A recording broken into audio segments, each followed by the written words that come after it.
Every coaster manufacturer got their start somewhere. Some of the greatest out there got off to a slow start. Others came out with a bang, and it made me wonder, which manufacturer did it best? So let's dive into it.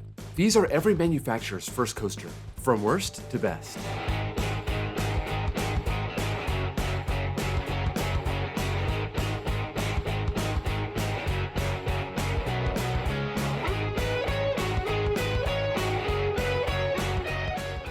Just a disclaimer, if the manufacturer's first coaster was made for kids or families, I'm not counting that.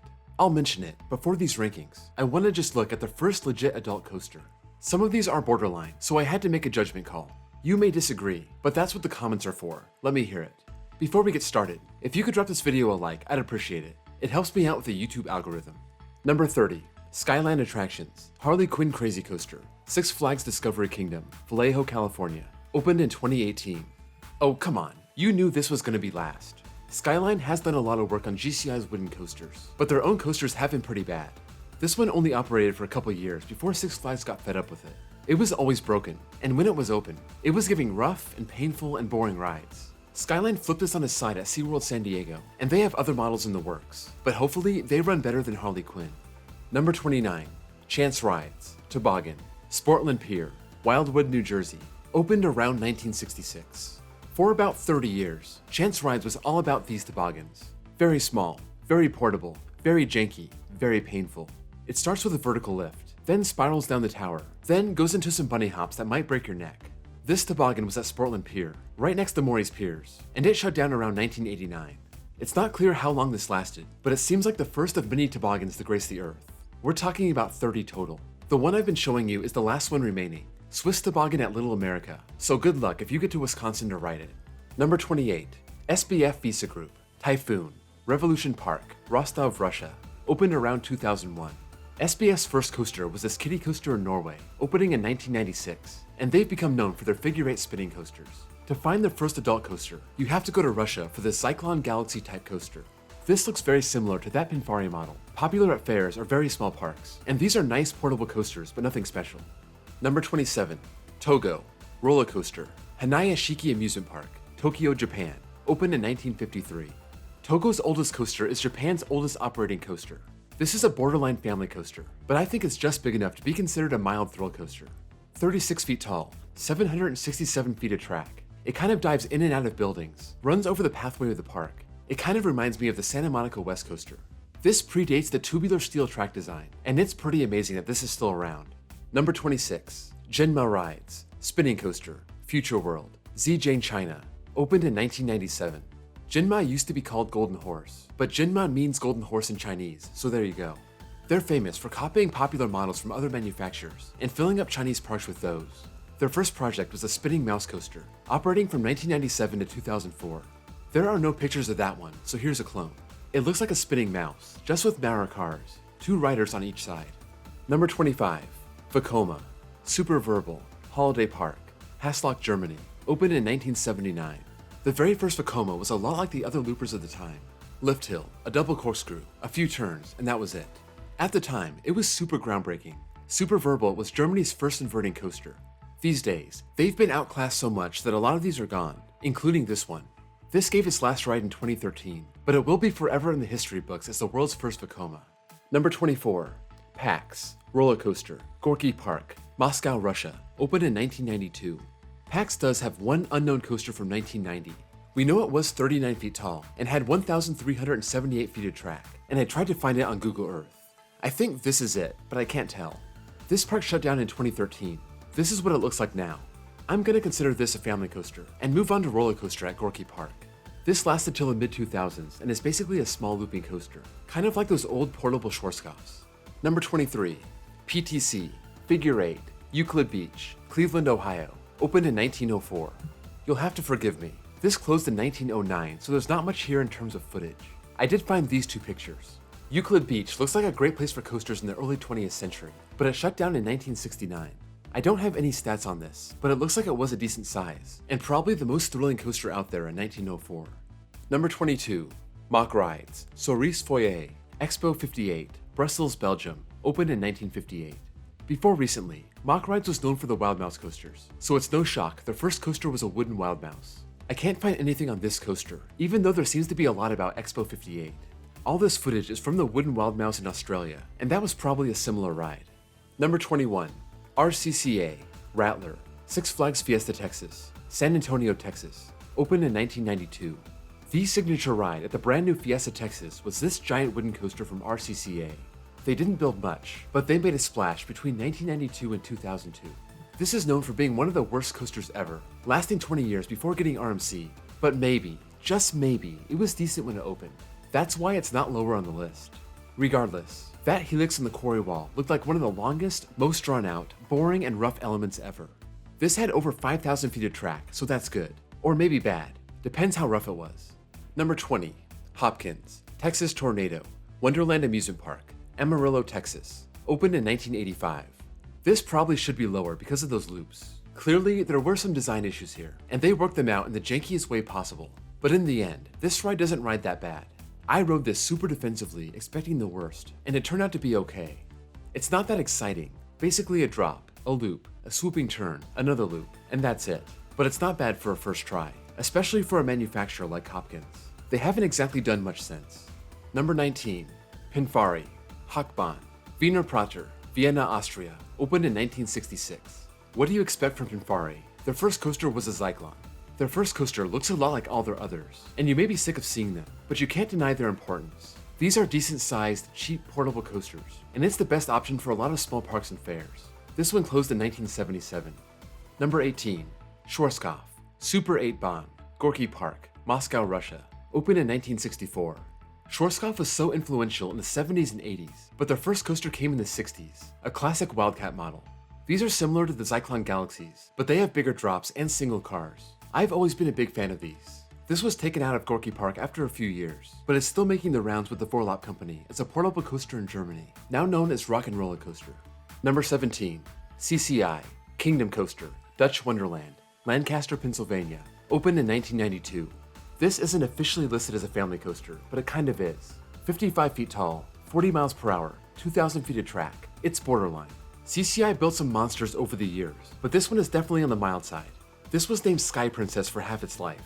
Anything with that name can't be too intense. I've never ridden this, but I can't imagine it's pretty tame. Number 16. Zierer, Racing, Bakken, Klampenborg, Denmark, opened in 1972. This Vulture coaster just closed in 2020, and although it became a permanent coaster in 1972, it was on the traveling circuit in 1971.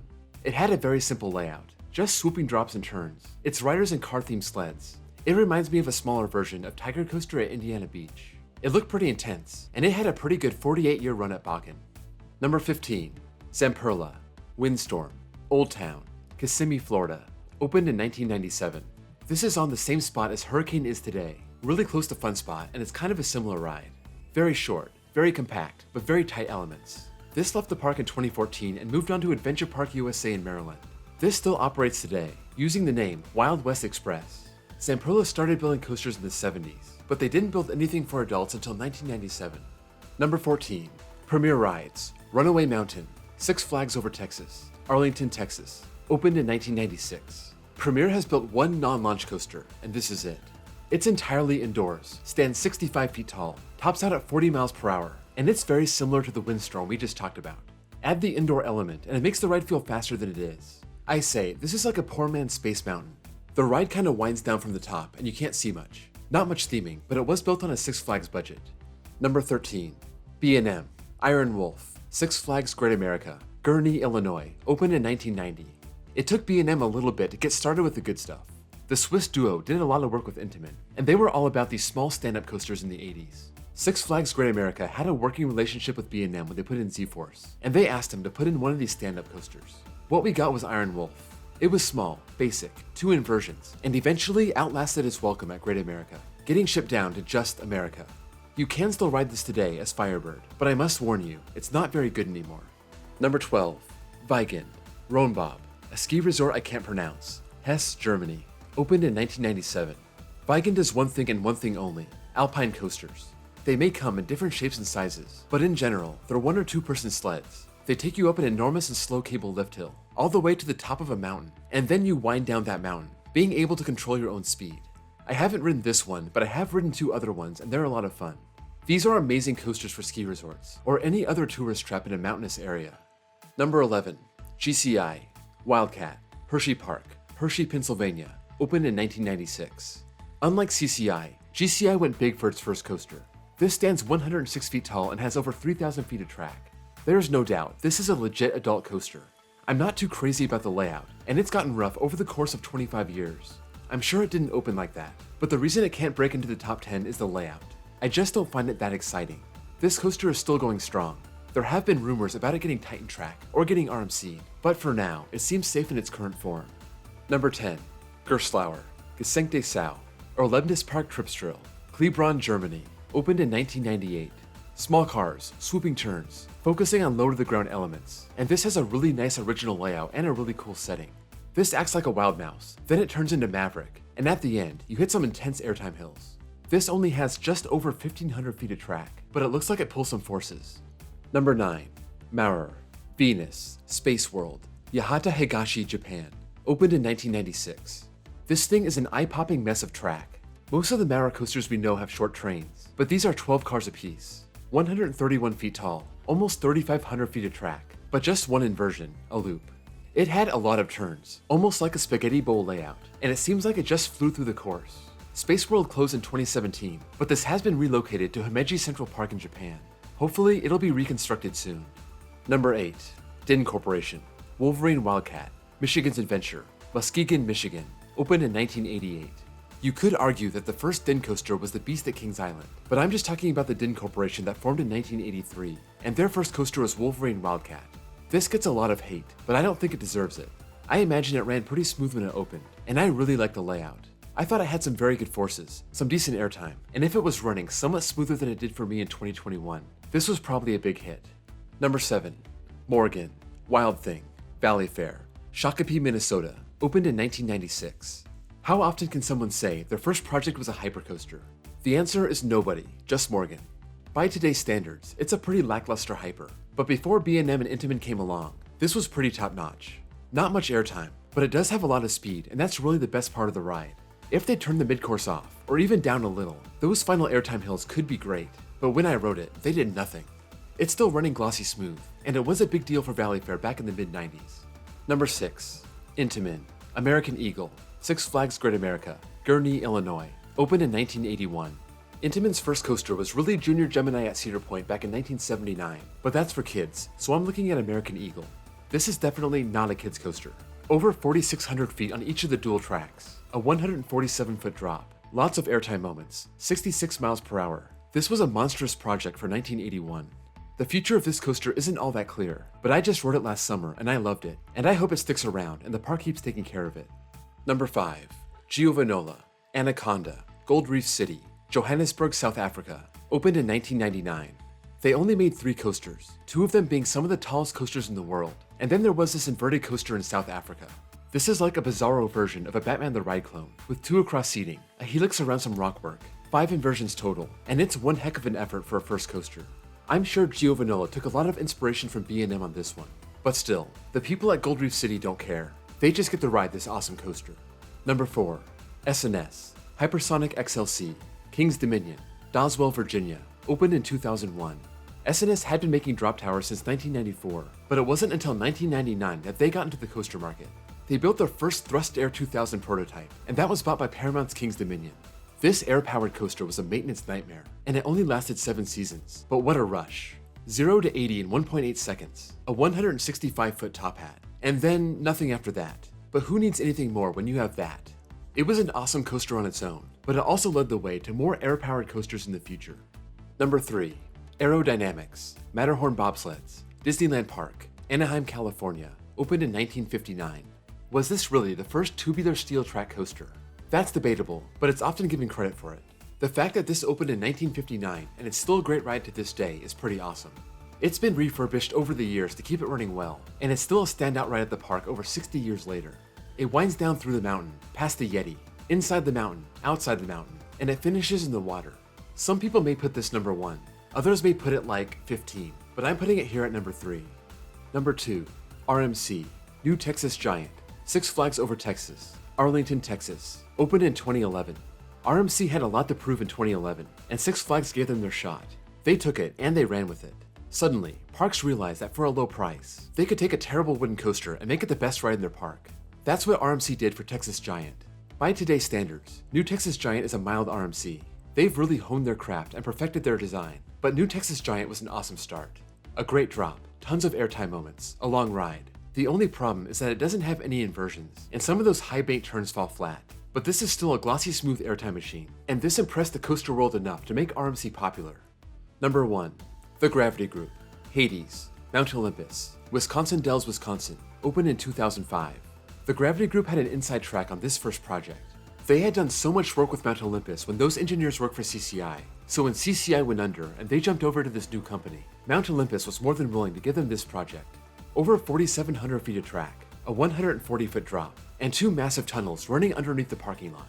Airtime galore, a great pre-lift section, probably the best one I've ever seen. They made it better in 2013 by putting an inversion in the parking lot, but the original didn't have that, and I still think it would be number 1 without it. The Gravity Group's second project was the Voyage, so they didn't take their foot off the gas. Their first 2 projects remained their biggest, something nobody else can claim. That does it for every manufacturer's first coaster. Let me know what you think of this list, what you would change around, and if you have any other thoughts on these coasters, or names of parks or cities I said wrong, sound off in the comments below. If you enjoyed this video, be sure to drop a like, and give me a sub for more content just like this. Also, check out my links below for my Discord server, and my second channel where I post copyright-free off-ride footage, and my baseball channel, Home Run Productions. This just hit 1,000 subscribers. I know a lot of you also support me over there, so I just want to thank you for helping me reach that goal. Thank you all for watching, and I'll see you all next time.